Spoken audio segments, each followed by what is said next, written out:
I'm here to talk about the fact that a UN expert has written quite a strongly worded letter to the government. It's over concerns about two sentences which were passed down to climate change protesters last year. Now, just to recap over the case that he's speaking about, it was the case of Marcus Decker and Morgan Trowland. They stopped traffic, which we can see now, for almost 40 hours in October last year. We're seeing now the banner that they unveiled once they got to a certain point of the bridge, and then they set up hammocks because they intended to stay there for a while. And as I say, they did stay there for almost 40 hours. Now, as a result of this, Decker was sentenced to 2 years and 7 months in prison, and Trowland was sentenced to 3 years for causing a public nuisance. Now, our viewers may be aware that as a result of this ongoing issues, really, with the government and climate change protesters, the government did implement laws last year which gave the police more powers to be able to crack down on these protesters, and also the courts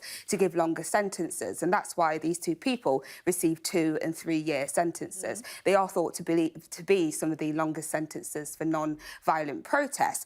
Now, this UN rapporteur for climate change, Ian Fry, has now written to the government earlier this year saying that he has concerns, grave concerns really, about the length of these sentences. It's a very strongly written letter to the government. And lengthy. And lengthy, yes. I mean, we're not going to read the entire letter out, but just to give you a gist, he says, I wish to express my concerns regarding the arrest and severity of the sentences of Mr. Trowland and Mr. Decker in relation to their work as environmental human rights defenders. Interesting term that he's used there, not protesters, human rights defenders. And he goes on to say that he wants the government to explain why, in the light of the current climate crisis, it was necessary to introduce and pass the Public Order Act. Now, the Home Office has responded to us this morning. They say the right to protest is a fundamental part of our democracy, but they double down, saying that we also must respect law-abiding citizens' rights to go about their daily lives. OK, for now, thanks very much indeed. Just Stop Oil protester in the studio yesterday. This is what she said.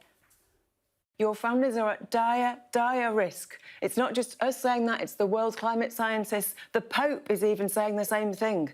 He's saying that people need to understand that their families are threatened by new oil and gas. We have to end this.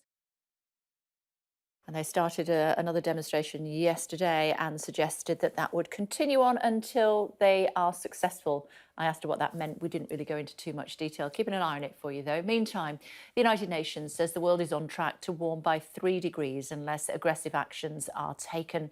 The annual emissions gap report, which assesses countries' policies and promises to tackle climate change, shows more needs to be done.